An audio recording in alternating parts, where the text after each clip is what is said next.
नमस्कार, बिहार मिथिला न्यूज़ में आपका स्वागत है। मैं हूं मनोज। देखिए, हाईघाट विधानसभा का परिसमन कुछ अलग है और यहां पर कई ऐसे नेता हैं जो पहले आप राष्ट्रीय जनता दल में भी देखे थे। हमारे साथ अशोक सिंह हैं जो कि प्रमुख रहे हैं और एक समय कद्दावर नेता हाईघाट के माने जाते हैं। आप पहले राजद में थे? पहले राजद में थे, अभी जदयू में हैं। अच्छा। और हम यहाँ जो है से अशोक सिंह प्रमुख भी रह चुके हैं 10 साल, 25 साल मुखिया भी रह चुके हैं।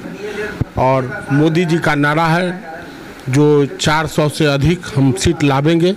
हवा को देखते हुए रमेश चौधरी जी जदयू से आरजेडी से बीजेपी में आ गए हैं। हम लोग उनके साथ हैं, उनको सम्मान देते हैं और उनके साथ रहेंगे। तो कमी क्या थी राष्ट्रीय जनता दल में? क्या कमी तो रमेश जी वहाँ से आए हैं, तो कमी तो आपको बता ही दी। आप लोगों को भी एहसास हुआ होगा? नहीं, हमको क्या एहसास होगा, उनके साथ जो एहसास हुआ है उसके कमी को देख के वो आए हैं। आप जदयू में थे तो राजद के साथ भी थे, ये भी तो था पहले? थे, लेकिन नीतीश जी तो जदयू आरजेडी छोड़ के बीजेपी में चले गए। तो जब हमारे नेता ही चले गए तो हम तो साथ साथ न चले जाएंगे। क्या परिसमन है आने वाले समय में चुनाव में? क्या लगता है क्या परिसमन? यहाँ का परिसमन या क्षत्रिय समाज से हाईघाट आता है। हम लोग जानते हैं जो बीजेपी में आए हैं, बीजेपी का हवा है, लहर है। इस लहर में अगर इनको टिकट मिलता है तो हम लोग इनके साथ रहेंगे। क्या लगता है इस बार का क्या परिस्थिति रहेगी इस चुनाव की? इस बार चुनाव की परिस्थिति तो बहुत ही अच्छी रहने वाली है। जो थोड़ी बहुत कमी थी वो चौधरी जी के भाजपा में आ जाने से वो सारी कमियां दूर हो गई।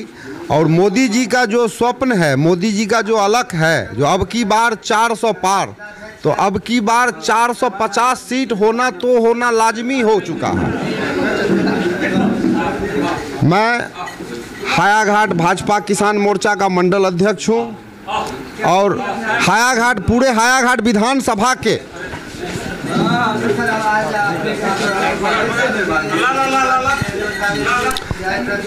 हायाघाट विधानसभा के जनता की मांग पर माननीय श्री रमेश कुमार चौधरी जी भाजपा, जो कि उनका पुराना घर था, पुराने घर में उन्होंने वापसी किया है। देखिए, यहाँ पर कई ऐसे नेता और कार्यकर्ता, क्या लगता है इस बार रमेश जी के आने से क्या? हायाघाट के लिए जो इन्होंने संघर्ष किया है पिछले 10 सालों में, वो सराहनीय है। और जनता, हायाघाट की जनता इनको सर आँखों पे बिठाती है और उम्मीद है कि आने वाले समय में ये हायाघाट की विधानसभा से जीत के जरूर जाएंगे। और सारे कार्यकर्ता, आप एक बार दिखा दीजिए इधर कि जनबल से, हर जाति से इनके समर्थन में आज यहाँ पे बैठा हुआ है।